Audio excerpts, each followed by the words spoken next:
And many greetings to the whole family from us.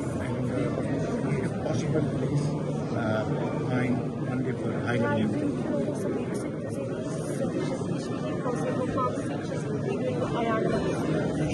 And I brought mangoes. That's right, yes, that's right. And I brought some mangoes for you. It's in the bread. Tamam, çocuklar mango gelmiş. Eve yollamışlar. Thank you.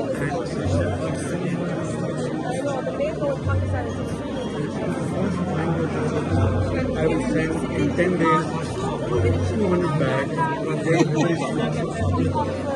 Çok teşekkür ederim. Sağ olun. Half for you, half for my brother. Oh, thank you. My wife will bring me. Yasak olur. Çok fazla yasak.